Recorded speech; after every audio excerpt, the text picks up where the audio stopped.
오늘 여러분하고 나눌 말씀 에베소서 2장 14절 22절 이 말씀은 사실은 엄청난 도전의 말씀입니다. 여기서 사도 바울이 이 말씀을 하는 대상은 에베소에서에 있는 이방인 출신의 그리스도인들이 주된 대상입니다. 여러분들은 이제 그 당시에 유대인과 이방인이 어떻게 달랐는지 다 아실 거예요. 그죠? 저녁 예배까지 나오시는 분들은 다 아실 거라고 생각합니다. 이방인하고 유대인은 그 당시에는 거의 상종하지 않는 그런 사람들이었죠. 그런데 이제 어떤 문제가 생겼냐면 이방인들이 예수님을 믿기 시작한 거죠. 유대인들도 예수님을 믿기 시작했고, 유대인들이 먼저 예수님을 믿기 시작했고, 그리고 이방인들이 또 예수님을 믿기 시작했습니다. 그것은 정말 엄청난 변화를 의미합니다.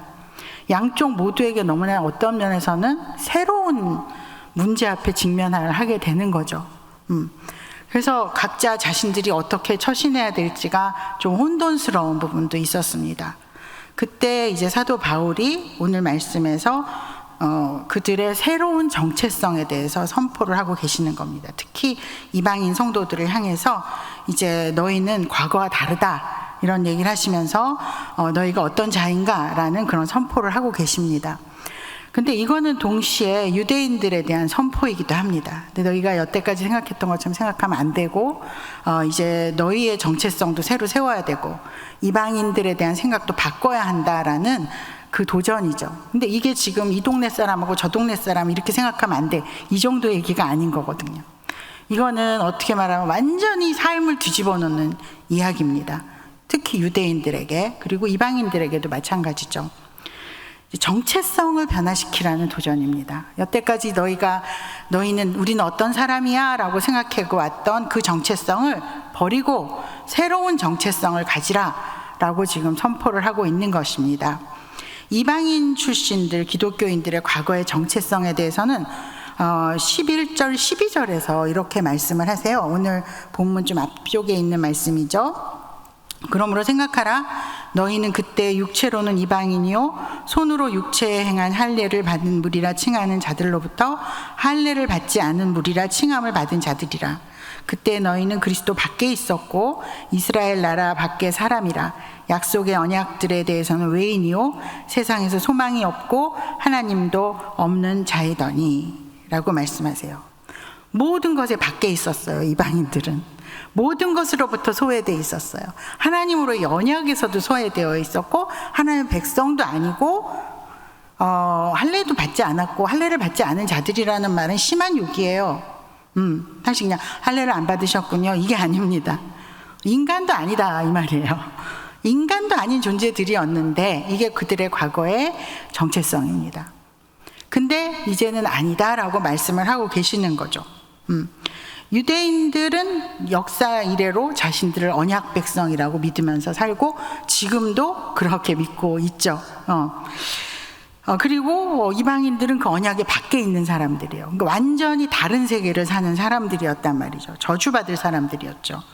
어떻게 유대인들이 이방인들을 천시했는지는 너무 성경 여기저기에 많이 나와 있습니다. 그런데 그 정체성을 바꾸라고 지금 얘기하시는 겁니다. 그러면서 이제 그거는 그들의 문화와 그동안의 전통과 이 모든 것들이 다 흔들리는 그런 얘기입니다. 그들 간에 담을 허신다 이렇게 얘기를 해요. 그 모든 것에 의해서 만들어졌던 담을 허셨다 이렇게 얘기를 합니다. 14절에서 15절에 보면 담 얘기가 나와요. 그는 우리의 화평이신지라 둘로 하나를 만드사 원수된 것 곧 중간에 막힌 담을 자기 육체로 허시고. 그 이스라엘 성전 여기에 가면은 담이 있었대요. 그 담에는 이런 경고문이 써 있었다고 합니다. 이 담을 넘는 자는 죽을 것이다. 그 누구에 대한 경고문이었을까요? 유대인이 아닌 사람들에 대해서. 유대인이 아닌 이방인이 이 담을 넘으면 죽을 거다. 그런 역사적인 어떤 설이 있어요. 그 정도로 이방인들을 배척했다는 거죠. 그런데 예수님께서 뭘 하셨는가? 그 담을 허셨다는 거예요. 예수님은 계속 담을 헐어 오셨어요. 예수님이 이 땅에 오신 것 자체가 인간과 하나님 사이에 담을 허신 거죠. 그리고 계속해서 이방인과 유대인은 담을 허시고 계속해서 담을 허십니다. 예수님께서는. 그런데 인간은 어떻게 하고 있죠? 계속해서 담을 다시 세웁니다. 이게 어떻게 보면 하나님과 우리가 계속 가고 있는 역사라고도 볼 수 있는 것 같아요. 근데 어쨌든 예수님께서는 담을 허시고 뭐라고 말씀을, 여기서 이제 14절 15절에서 다시 한번 보면 뭐라고 말씀하시냐면, 그는 우리와 화평이신지라 둘로 하나를 만드사 원수된 것 그 중간에 막힌 담을 자기 육체로 허시고 자기 몸으로 하셨다는 거죠. 법조문으로 된 계명의 율법을 폐하셨으니 이는 이 둘로 자기 안에서 한 새 사람을 지어 화평하게 하시고. 자, 여기서 이제 정체성이 어떻게 돼야 되는지가 나옵니다. 너는 유대인의 어떤 전통 속에 매여 있는 게 아니야. 너는 이방인의 어떤 그 혈통 속에 매여 있는 게 아니고 너희들은 다 무엇이냐? 새 사람이다. 새 사람이 우리의 정체성입니다. 내가 어떤 과거를 갖고 있고 어떤 역사를 갖고 있고 내가 어떤 특성을 갖고 있고 나는 어떤 신앙적인 어떤 걸 갖고 있고가 아니라 우리는 그냥 새 사람입니다. 지금 이렇게 말씀하시는 거예요. 유대인 이런 거 중요하지 않아. 새 사람, 이방인 새 사람이다. 이렇게 이제 선포를 하고 계시는 거죠. 근데 이게 사실은 참 말은 쉬운데 쉽지 않았죠. 어떻게 알 수 있냐면 신약 성경의 서신서들을 보면 이제 그 교회들에 주시는 가르침들이잖아요. 사도 바울이나 이런 그 당시에 사도들이 이렇게 가르침인데 거기에 보면 이런 얘기가 참 많이 나와요. 그리스도인이 된 유대인들이 그리스도인들이 된 이방인들에게 할례를 받으라고 해요. 그리고 유대인의 절기를 지키라 그래요. 그래서 그렇게 하면 안 된다고 사도 바울이나 이제 우리 그 사도들이 가르칩니다. 그러니까 여전히 유대인의 전통을 고집하는 거예요. 예수님을 믿고 새 사람이 됐는데 그 전통을 고집해요. 그럼 이방인들은 어떤가? 이방인들은 자기가 가지고 있었던 어떤 문화나 종교 그것과 자꾸 혼합을 시키는 거예요. 기독교를. 그러면서 혼돈스러운 것들이 초대교회에 많이 나타나는 걸 볼 수 있습니다. 새 사람이 됐는데 예수님께서 그 담을 허시고 새 사람이 됐는데 그 새 사람이 자동적으로 새 사람이 안 된다는 거예요. 계속 어려움이 있는 거예요. 서신서를 읽어보면 대부분 그 가르침이에요. 그 할례당에 대해서 경고하시고 그게 다 이제 그런 싸움인 거죠. 그게 참 쉽지 않다는 거죠. 우리도 새 사람이 됐잖아요. 근데 진짜 새 사람인가요? 새 사람이 됐다고 우리한테 선포해 주셨어요. 예수님께서. 그런데 여전히 새 사람이 아닌 거예요. 내가 가진 생각과 섞고 나의 경험과 섞고 여러 가지 이런 것들과 섞어요. 참 어려운 겁니다. 진짜 새 사람이 됐지만 새 사람으로 살아간다는 건 쉬운 일이 아니라는 거죠. 근데 이 새 사람은 어디에 기초를 두었을 때 정말 새 사람으로 살아갈 수 있는가라는 거를 한번 보면 이 오늘 말씀에서 이 말씀이 참 많이 나오거든요. 예수 그리스도 안에서. 우리가 새 사람으로 살아갈 수 있는 유일한 기초는 예수 그리스도 안에 서 있을 때입니다. 에베소서 오늘 본문에도 새 사람이라는 말이 한 3-4번 나오는데 한번 읽어보겠습니다. 나오고요. 오늘 본문의 앞부분에 한번 이제 5절에서 7절, 10절 한번 제가 읽겠습니다. 허물로 죽은 우리를 그리스도와 함께 살리시고 또 함께 일으키사 그리스도 예수 안에서 함께 하늘에 앉히시니 이는 그리스도 예수 안에서 우리에게 자비하심으로써 그 은혜의 지극히 풍성함을 오는 여러 세대에 나타내려 하심이라. 10절로 가면 우리는 그가 만드신 바라 그리스도 예수 안에서 선한 일을 위하여 지으심을 받았나니. 나중에 에베소서 1장을 한번 읽어보시면 1장에만 그리스도 예수 안에서라는 말이 10번 이상 나옵니다. 엄청나게 중요한 말인 거예요.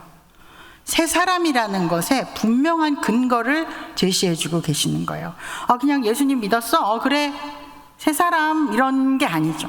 어디에 서야만 정말 새 사람인가라는 것을 계속 확인시켜 주시는 거예요. 네가 이방인이건 유대인이건 뭐 그 중요한 게 아니다. 딱 하나의 기초밖에 없다. 그리스도 안에서의 새 사람, 그리스도 안에서의 새 사람이라는 거죠.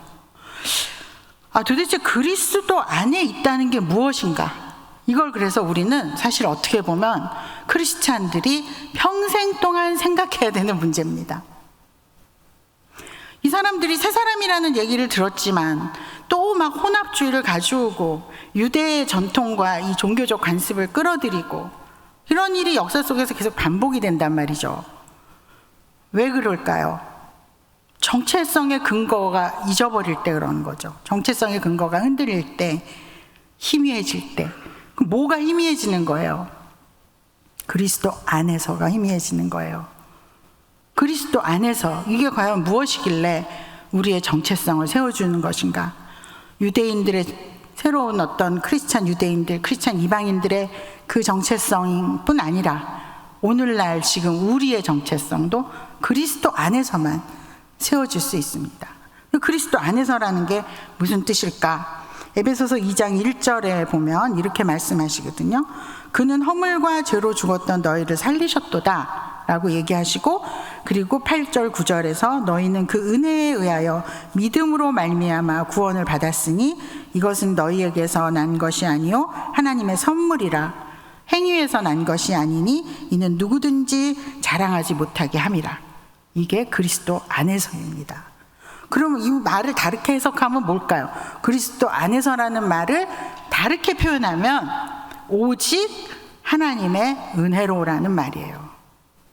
오직 하나님의 은혜로. 유대인들이 자신들이 선택을 받았기 때문에 구원받은 게 아니고, 언약 백성이기 때문에 자신들이 절기를 잘 지키고 율법을 잘 지켜서 한 게 아니고, 또 어떤 자기의 노력으로 한 게 아니고, 이방인들도 뭔가 자기는 좀 특별나서 예수님 믿는 거 아니고, 그 누가 됐든지 간에 오로지 하나 때문에 우리는 예수님을 믿는 것이고, 그 예수님 안에서 우리는 정체성을 갖게 된다는 거죠. 그 하나가 뭐냐? 바로 오직 하나님의 은혜로만 그렇다는 거죠.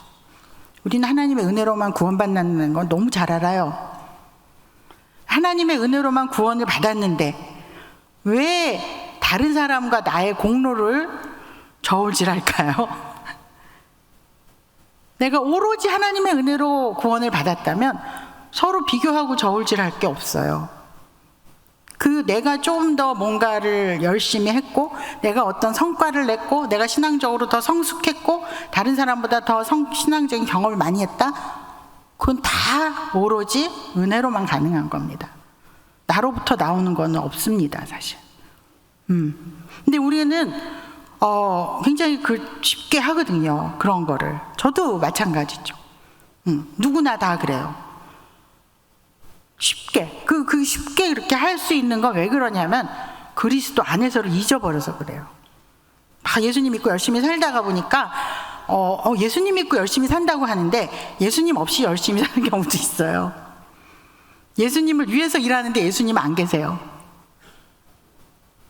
어떻게 알 수 있느냐? 내가 예수님 안에서 지금 이걸 하고 있는지 아니면 그냥 그 타이틀만 붙여놓고 하고 있는지 어떻게 알 수 있는가?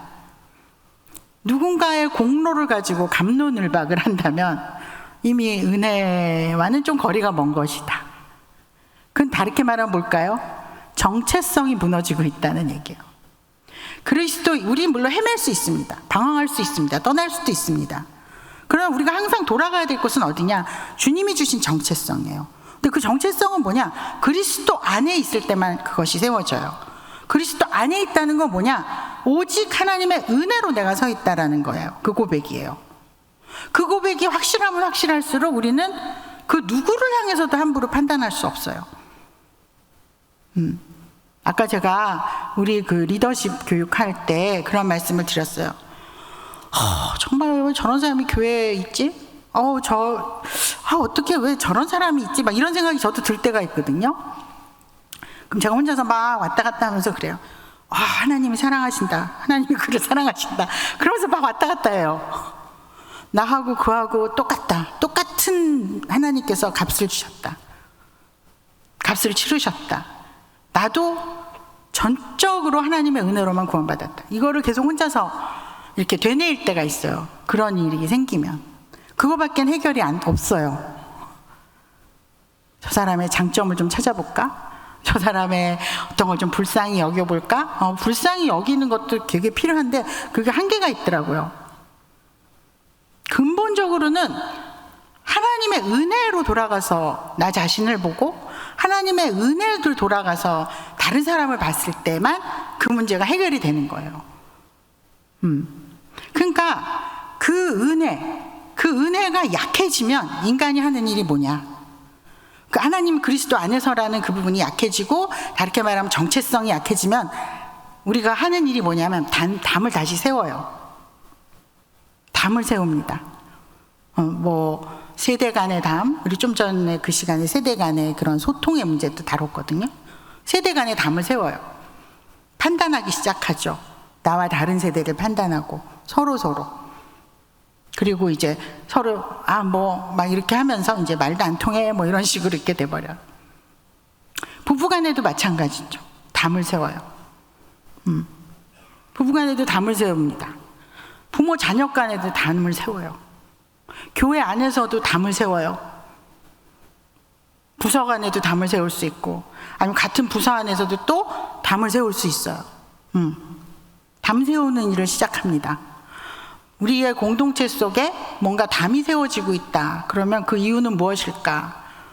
근본적인 이유는 그리스도의 은혜가 약해졌다. 우리 안에서. 우리가 그것을 놓치고 있다. 열심히 무엇을 하고 있어요. 예수님을 위해서. 예수님을 위해서 사실 그렇게 열심히 하실 필요가 전 없다고 생각하거든요. 하나님이 정말 그것을 원하실까, 본질적으로? 예수님을 위해서 뭘 하는데 예수님이 점점 은혜는 없어지는, 그렇게 되면 점점 담이 높아지는 거죠.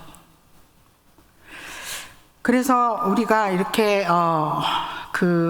담이 세워지는 모습을 본다면 그게 어떤 교회 공동체도 될 수 있고 내 안에서 그런 일들이 일어난다라고 느껴질 때 우리가 스스로 생각해 봐야 되는 부분은 내가 지금 주님의 은혜 가운데 서 있는가, 그걸 생각을 해봐야 되는 거죠. 평생 동안 생각해야 되는 문제라고 저는 생각합니다. 우리 너무 잘 잊어버리는 존재이기 때문에 우리는 너무 그걸 당연시 해버리고 그냥 그 다음 걸로 넘어가 버려요. 그리고 잊어버려요.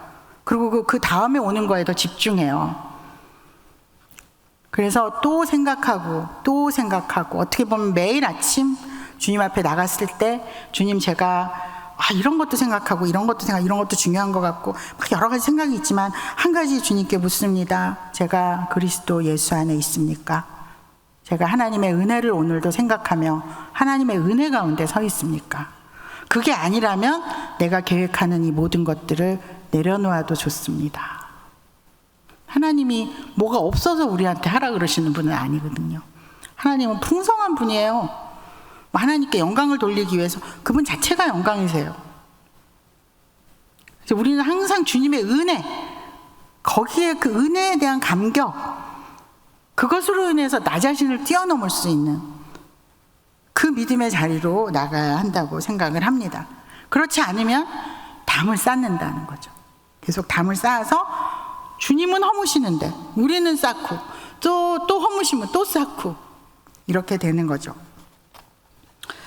자, 왜 이렇게 하나님께서는 우리에게 정체성을 주시고 또 이렇게 해 나가실까요? 단순히 우리 자체 한 명 한 명을 구원하시는 게 목적일까요? 내가 너를 구원해서 이제 너한테 새로운 정체성을 줬으니까 잘 살거라. 근데 오늘 말씀을 보면 그게 목적이 아니에요. 그죠? 그 목적이 하나 더 나가는 걸 볼 수가 있어요. 하나님께서 그러면 이제 여기 보면 또 이렇게 이해할 수 있죠. 여기 이제 하나님의 그 안에서 건물마다 서로 연결하여 주 안에서 성전이 되어가고 성령 안에서 뭐 이렇게 함께 지어져 간다. 그러면 교회가 잘 되게 하시는 게 하나님의 뜻인가? 이렇게 생각할 수도 있죠. 교회가 잘 되려면은 뭐 어떤 게 필요할까요? 조직이 잘 돼 있어야 되고 좋은 프로그램을 막 운영을 하고 많이 참여를 해야 되고 봉사도 많이 하고 이런 것들이 막 잘 되면 그리스도의 몸이 이렇게 세워져 나가는 걸까요? 그런 거 다 중요하죠. 해야 합니다. 근데 하나님의 초점은 그건 아닌 것 같아요. 그거는 좀 사이드에 있는 거, 더 더 핵심은 그게 아닌 것 같아요. 뭐라고 말씀하시냐면 18절에서 이렇게 말씀하십니다. 이는 그로 말미암아 우리 둘이 성령 안에서 아버지께 나아감을 얻게 하려 하심이라는 거예요. 아버지께 나아가게 하시는 게 목적이에요. 근데 혼자 나가지 말고 같이 나가라. 이 같이 나가라 하시는데 또 이유가 있어요. 근데 어쨌든 우선 18절 말씀에서 보면 성령 안에서 함께 이 담을 허물고 우리가 해야 되는 이유는 뭐냐? 아버지께 나가라는 거예요. 아버지께 나간다는 게 뭘까요? 예배죠. 그분의 임재 가운데 가야 되고 예배로 주님 앞에 나가야 되는 거죠. 일이 아니라 예배. 일을 해라 이렇게 말씀하신 게 아니고 예배로 나가라는 거예요. 주님과 만나라는 거예요.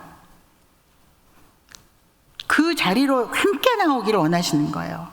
담을 허물고 둘이 함께 담을 쌓고 나오는 게 아니고, 담을 쌓고 일을 하는 게 아니고, 담을 허물고 함께 예배로 나오라고 초청을 하시는 거예요. 그게 내가 담을 허무는 이유야. 사실 담을 허무시면서 예수님께서 하나님과 우리를 화해시키셨잖아요. 그 자체가 아버지께 나가게 하기 위해서 그러신 거잖아요. 그죠? 근데 유독 이제 에베소서에서는 너 혼자 잘 나와 이러시질 않고 함께 나오라고, 혼자 나오지 말고 함께 나오라고 계속 이렇게 얘기를 하시는 거예요. 왜 이렇게 함께 나오라고 하실까? 혼자 잘 신앙생활 하다가 주님 나라 가면 되지, 이런 생각도 할 수가 있겠죠. 근데 거기에 대해서 이제 이런 말씀을 하시죠. 20절에서 22절에 보면은 너희는 사도들과 선지자들의 터 위에 세우심을 입은 자라 그리스도 예수께서 친히 모퉁이 돌이 되셨느니라. 그 안에서 건물마다 서로 연결하여 주 안에서 성전이 되어가고 너희도 성령 안에서 하나님이 거하실 처소가 되기 위하여 그리스도 예수 안에서 함께 지어져 가느니라. 함께 성령 안에서 하나님 앞에 나가요.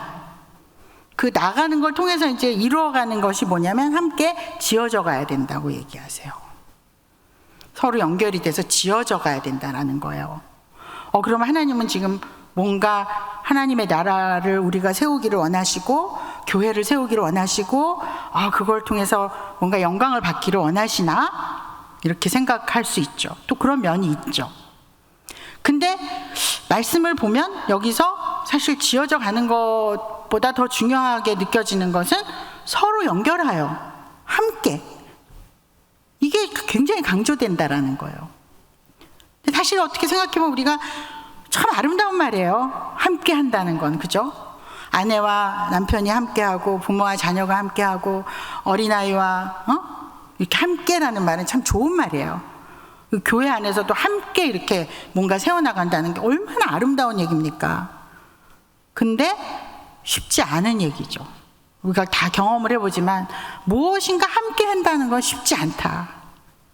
그래서 어떤 사람은 나는 그냥 이제 혼자서 그냥 잘하겠다, 그렇게 생각하면서 신앙생활 하는 사람도 있고 막 그것 때문에 고통당하는 사람들도 있단 말이죠. 어떻게 해야 될까? 함께 하려면, 함께 이루어져 나가려면 무엇이 필요할까? 한번 생각해 보겠습니다. 그러니까 첫째는 그거죠. 인정하는 거죠. 인정하는 거. 여러분, 우리가 누군가 인정하는 게 참 쉽지 않습니다. 서로 다른 걸 인정하는 거예요. 항상 이제 모든 공동체 어떻게 원초적 단위가 가정이고 그 가정의 원초적 단위는 부부잖아요. 부부가 서로 다름을 인정하는데 몇 년 걸리셨습니까? 이 사람하고 나는 달라. 근데 그 다름을 인정하지 못하면 엄청 어렵잖아요. 모든 인간관계가 그래요. 다름을 인정해야 돼요. 나와 그 사람이 다르다. 다를 수 있다. 다를 수밖에 없다. 왜 다를 수밖에 없을까요?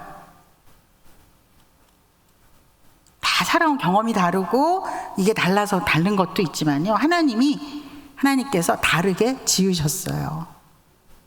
여러분이 자연을 보세요. 저는 이제 서울에서 온 건 아닙니다. 정확히 말하면 경기도 양평, 광주보다 훨씬 시골인 곳에서 왔어요. 주변에 산 이런 거밖에 없어요. 그래서 이렇게 걸어 다니면 꽃들이 많아요. 야생화가. 제가 광주 와서 느낀 것 중에 하나는 왜 광주에는 꽃이 많지 않지? 이런 생각을 했어요. 한번 건의를 해보세요. 도시에 꽃이 좀 많이 심어지게. 분위기가 확 달라집니다. 저희는 뭐 그렇게 사방이 다 꽃인데도 또 군청에서 가는 데마다 꽃을 심어놔가지고 꽃이 많아요. 같은 꽃에서 나온 이파리가 같을까요? 다를까요? 같은 줄기에서 나왔는데 다르게 생겼어요. 누가 그렇게 만드셨어요? 하나님이 그렇게 만드셨어요. 우리도 마찬가지입니다. 각각의 사람의 고유성을 가지고 만드셨어요. 그래서 다를 수밖에 없어요.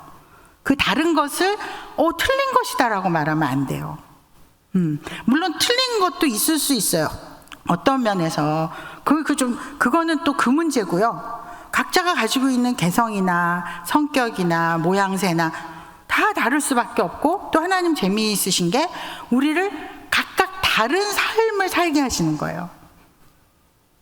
똑같은 삶을 살게 하시지 않아요. 우리가 같은 예수님을 믿는데 저 사람은 왜 저렇게 살지? 유난히 고난이 많은 사람이 있어요.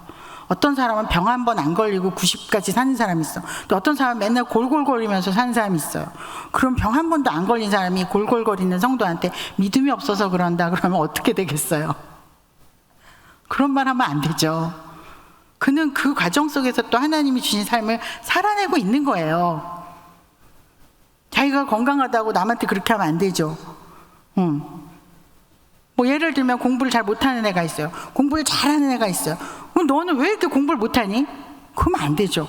그냥 공부만 못할 뿐이지 딴 건 잘할 수도 있어요. 하나님은 우리 모두에게 살아갈 수 있는 걸 주셨어요. 각각 그게 달라요. 근데 우리는 어떤 하나의 틀로 자꾸 평가하려고 하죠. 평가가 시작되면 담이 쌓여지기 시작하는 겁니다. 감히 누가 누구를 평가하겠습니까? 그 인생을 다 살아보지 않았는데. 근데 우리는 참 쉽게 평가합니다. 원래 우리나라 사람이 평가를 잘해요. 아기가 뱃속에서 엄마 뱃속에 있잖아요. 그때부터 평가를 다 받아요. 애가 엄마가 입덧을 심하게 해. 그럼 뭐라 그래요, 어른들이? 애가 좀 성격이 까다로운가? 얘가 얼마나 억울하겠어요, 그죠? 자기가 뭘 했다고 벌써부터 성격이 까다로운 사람으로 평가를 받나? 그래갖고 이제 좀 활발하게 놀았더니 얘가 아주 성격이 어떻겠다고 또 평가를 해요. 나와가지고 힘들게 엄마 뱃속에서 막 낑낑거리고 나와서 신생아실에서 좀 쉬고 있는데 와가지고 어른들이 둘러싸고 얘는 예쁘네, 얘는 장군감이네, 얘는 어떤 애라고 또 평가를 해요. 그렇게 시작된 평가가 평생을 가는 거예요. 그런 평가는 우리가 그런 평가가 그냥 일상적으로 하고 있지만, 생각해보면 결국은 어떤 한 사람의 고유한 인생에 대해서 함부로 얘기하고 있는 거라고도 볼 수 있어요. 각자 다르게 태어났고 다른 거, 그래서 갖고 있는 특성들에 대해서 우리가 이해하려고 해야 되고 인정해 줘야 한다는 거예요. 교회 안에서도 그런 노력이 필요하다고 저는 생각합니다. 함부로 평가하지 말라는 얘기죠, 다른 사람에 대해서. 자, 그 다음에 두 번째는 뭐냐? 두 번째 우리가 함께 가기 위해서 생각해야 되고 노력해야 될 것은 무엇이냐 하면, 각자가 소중하다라는 걸 인정해야 된다는 거예요. 소중하다. 이걸 인정하려면 뭐가 먼저 전제돼야 되는지 아세요? 자기가 소중하다는 걸 알아야 돼요. 이렇게 보면요, 다른 사람은 되게 멸시하고 존중하지 않는 사람들이 있어요. 말투나 행동이나 이렇게 대할 때 되게 그런 사람들을 이렇게 보고 있으면 본인 자신한테도 그렇게 해요. 나 같은 사람이 내가 뭐 하는 게 있어. 여태까지 살아온 게 다 이 모양인데, 내가 이렇게 한다고 하나님이 내가 무슨 사도 바울도 아니고 이런 식으로 막 얘기하면서 뭔가 본인을 자꾸 비하시키는 거예요. 근데 그런 분들은 남들한테도 그렇게 해요. 그래서 여러분, 우리가 함께 가기 위해서 필요한 굉장히 중요한 요소 중에 하나는 자기 자신의 소중함을 알아야 돼요. 그렇다고 막 자아 도취에 빠져서 내가 제일이야 이런 의미가 아니라, 하나님 안에서 내가 어떤 가치를 갖고 있는 사람인가, 하나님이 나를 얼마나 사랑하시는가, 그걸 아는 사람은 다른 사람의 소중함을 인정합니다. 그 사람이 어떤 모양을 하고 있던, 어떤 정말 병든 모습이던 아니면 정말 힘든 그런 삶을 살아가고 있던 별로 이렇게 눈에 띄지 않는 사람이 그런 거 다 하나도 안 중요하다는 거죠. 주님 앞에서는 모두가 가치가 있다라는 거죠.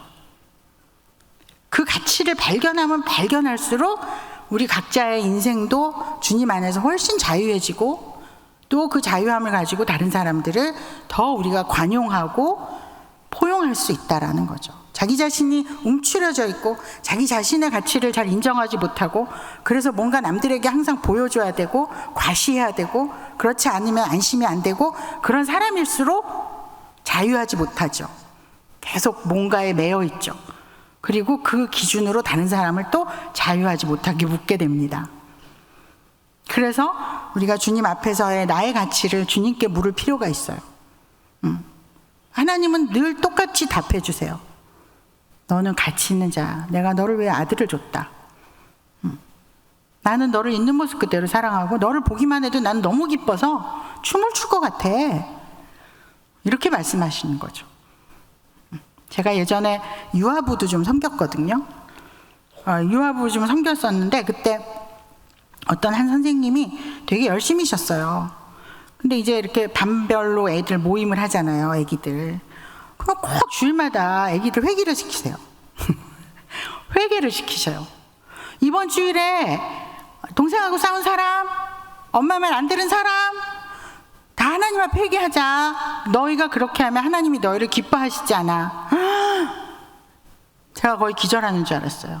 걔네가 엄마 말 좀 안 들어도 동생하고 싸워도 하나님은 걔네들을 기뻐하십니다.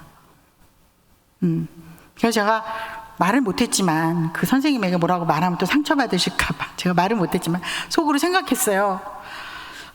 그 5살짜리들이 죄를 지으면 얼마나 짓겠나. 우리가 짓는 죄에 비하면 아무것도 아닌데 걔네들 어려서부터 그렇게 계속 절대로 그 말을 하지 말라고 전 학교에서도 우리 학생들한테 얘기하거든요.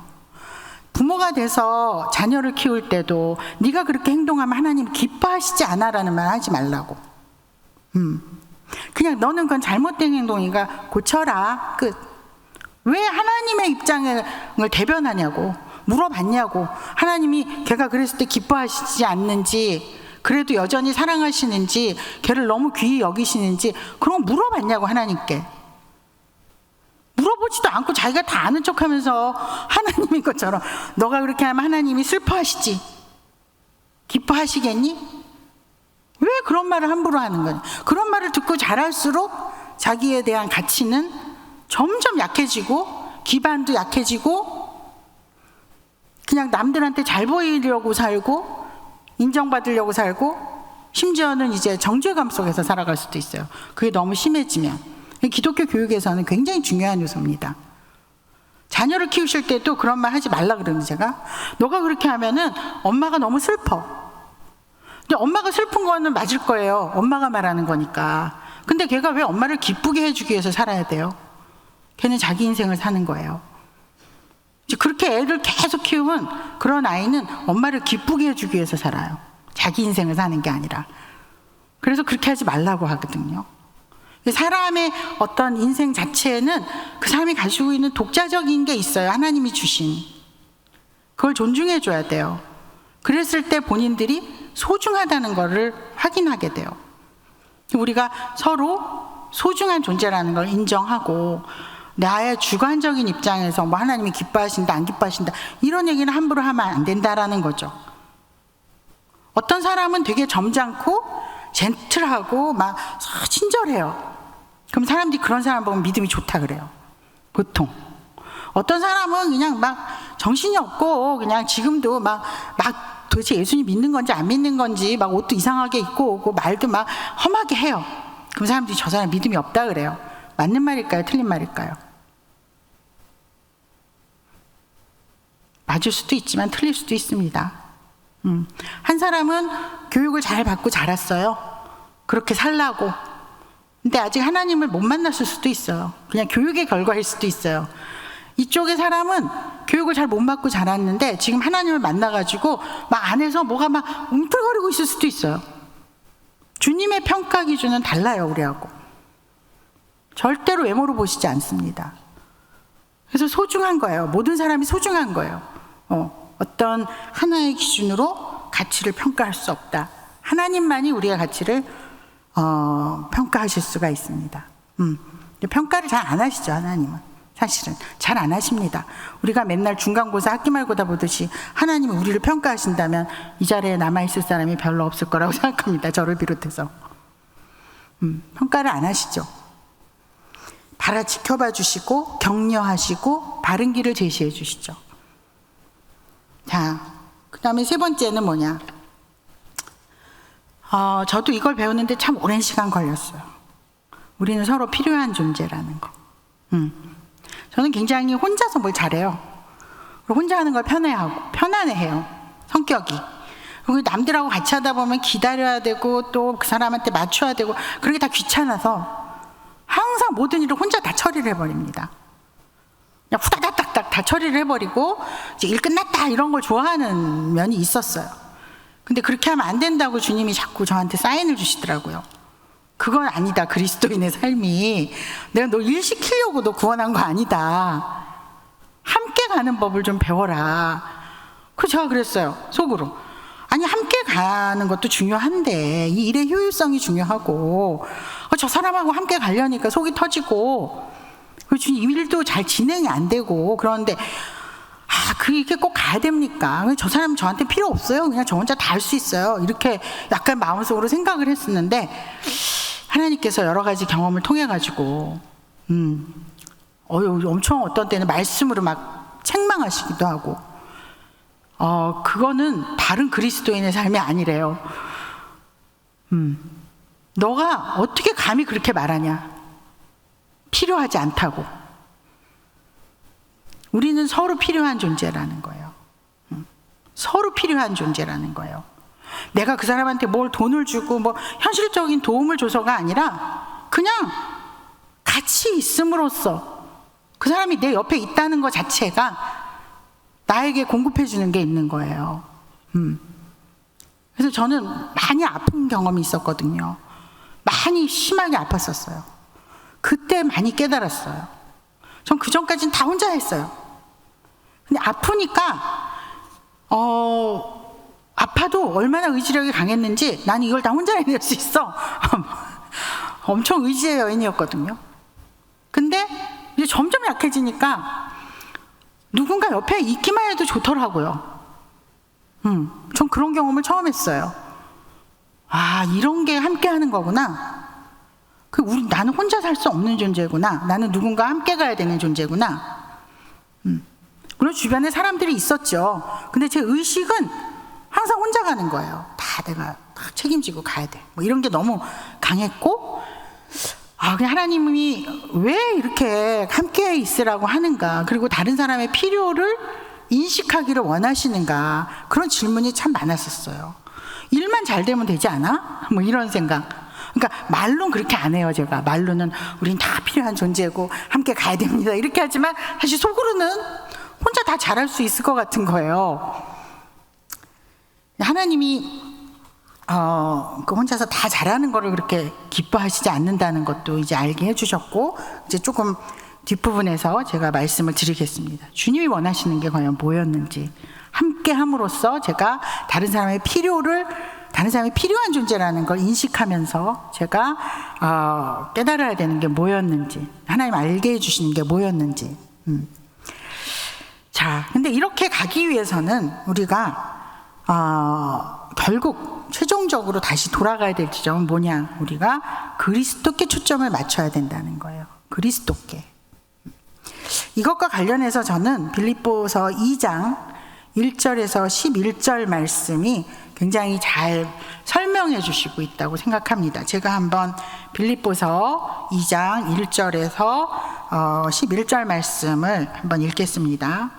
그러므로 그리스도 안에 무슨 권면이나 사랑의 무슨 위로나 성령의 무슨 교제나 긍휼이나 자비가 있거든 마음을 같이하여 같은 사랑을 가지고 뜻을 합하며 한 마음을 품어 아무 일에든지 다툼이나 허용으로 하지 말고 오직 겸손한 마음으로 각각 자기보다 남을 낮게 여기고 각각 자기 일을 돌볼 뿐더러 또한 각각 다른 사람들의 일을 돌보아 나의 기쁨을 충만하게 하라.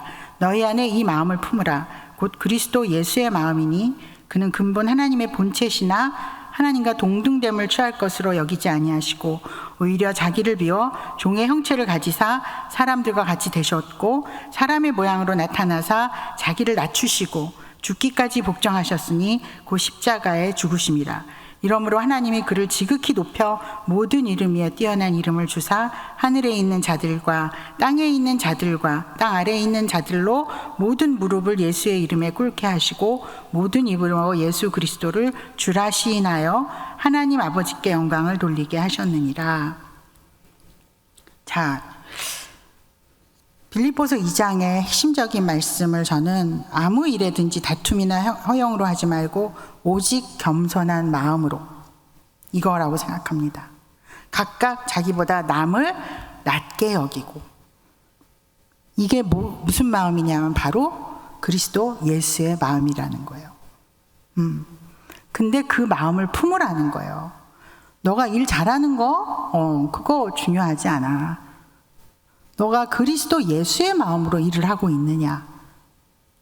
하나님이 우리를 통해서 만들어내시고자 하는 가치는, 우리를 통해서 드러내시고자 하는 하나님의 가치는 뭔가를 성취하고 성과를 내는 게 아니고, 또는 나 자신을 드러내서 거기서 나를 증명하는 게 아니고, 그리스도의 마음이 네 속에 있는가, 그리스도 예수의 마음이 있는가. 그 마음은 다시 구체적으로 표현하면 뭐예요? 남을 나보다 낮게 여기고, 제가 누군가를 필요하지 않아요 라고 하는 말은 어떤 말이었어요? 남을 나보다 낮게 여기지 않는 마음이에요. 내가 잘났다 이 소리예요. 겸손하지 않은 거죠. 거기에는 그리스도 예수의 마음이라는 건 없었어요. 주님을 위해서 일했지만, 주님을 위해서 일한다고 했지만, 근데 주님을 위해서 일하는 것보다 더 중요한 거는 네가 그리스도 예수의 마음으로 있는가. 자, 이 함께 세워져 나가는 것은 주님이 어떤 영토를 확장하시고 뭔가를 만들어내시고 어떤 성과를 내시기 위해서 우리 보고 함께 세워져 가고 지어져 가라고 말씀하시는 게 아닙니다. 주님이 이미 다 가지셨는데 그게 왜 필요하시겠어요? 주님이 영광 자체신데 그게 왜 필요하겠습니까? 주님이 그걸 우리에게 너희가 함께 세워져 가라고 말씀하시는 이유는 우리가 하나님의 영광에 참여할 수 있는 자들이 되는 과정이 그것이기 때문이죠. 함께 지어져 가기 위해서는 훈련과 연단이 필요합니다. 앞에서 말씀드린 것처럼 그리스도 안에 있는가라는 끊임없는 질문이 필요해요. 그 질문이 없이는 함께 갈 수가 없어요. 힘든 과정이에요. 여러분, 함께 하는 거 저는 참 어렵다고 생각해요. 그냥 뭐 이렇게 좋다 이래서 절대로 그렇게 해서 되는 문제가 아니다. 철저한 자기 부인의 과정이 있어야지만 가능한 것이다. 그래서 하나님께서는 이 말씀을 통해서 어떤 교회를 이루시는, 근데 그 교회를 이루기 위해서, 정말 주님이 원하시는 교회를 이루기 위해서는 우리가 함께 지어져 갈 수 있는 존재가 돼야 돼요. 그러면은 그렇게 하기 위한 연단이 필요하고 그렇게 하기 위한 훈련이 필요해요. 그런데 그게 참 힘든 과정이지만 그렇게 해서 함께 지어져 가고 형제가 함께 가는 것을 경험하게 됐을 때 이 세상이 줄 수 없는 것들을 우리는 경험해요. 그것이 경험되어야지만 교회와 세상이 구분이 되는 거죠. 그것이 경험되지 않으면 그냥 조직이죠. 굉장히 우리는 모두 다 그리스도의 몸의 일부분, 지체로서 우리가 각자 있는 그곳에서 그것이 경험되기 위해서 노력해야 된다라는 거죠. 쉽지 않은 일이라고 저는 생각해요. 저 자신을 볼 때도. 저도 주님이 담을 허시면 또 담을 세울 때가 있어요. 부단히 그 담을 헐어가야 돼요. 그냥 넋놓고 앉아있으면 어느새 담이 점점 커져요. 그리고 이제 담이 요만하면 내가 보이잖아요. 담이 높아지면 어떻게 될까요? 담이 담인지를 모르고 살아요. 그냥 그런가 보다 하고 살아요. 근데 이제 거기서 뭔가 함께 되면 어려워지는 거죠. 함께 우리에게는 그 과정이 쉽지 않지만 그 과정을 우리가 주님 안에서 살아나갈 때 정말 세상이 줄 수 없는 경험들, 은혜들, 이런 것들을 하나님께서 경험시켜 주시고 정말 주님이 드러내시고 싶은 우리 안에, 그리고 이 세상 안에 내 자녀들은 이래 라고 드러내고 싶으신 그 가치, 다르게 표현하면 성령의 9가지 열매, 그걸 우리를 통해서 맺으시고 그걸 통해서 하나님 영광 받으시고 또 우리가 그 영광에 참여하게 합당한 자들로 세워주시는 그런 놀라운 축복을 우리 가운데 주실 것이라고 믿습니다. 여러분과 제가 다 그런 축복 가운데 걸어갈 수 있기를 바랍니다. 기도하겠습니다. 하나님 감사합니다. 저희를 그리스도 안에서 불러주셔서 감사합니다. 죽을 수밖에 없었던 저희들입니다. 소망이 없었던 저희들입니다. 혼자 외롭게 또 어찌할 바 모르고 향방을 모르며 인생을 가던 저희들을 불러주셔서 자녀 삼아 주셨고 하나님과 우리 사이에 담을 허물어 주셨고 이제 형제 자매들을 주셔서 그들 간의 담을 또 허무시고 함께 갈 수 있도록 인도해 주셨습니다. 그러나 저희는 너무나 쉽게 또 담을 세웁니다. 저희가 날마다 저희가 세워가는 담을 허물 수 있는 분별의 은사를 저에게 허락하여 주시고 또 그 가운데서 하나님 앞에 훈련받을 수 있는 자원하는 마음도 허락하여 주셔서 주께서 저희를 위해 예비하신 함께 세워나가는 것의 축복을 저희가 마음껏 누릴 수 있도록 또 저희를 붙잡아 주시고 인도하여 주시고 충만케 하여 주시기를 원합니다. 날마다 우리를 붙들어 주시고 은혜 가운데 다시 세워주시고 다시 세워주시는 하나님의 놀라우신 사랑에 감사드리며 예수님의 이름으로 기도드립니다. 아멘.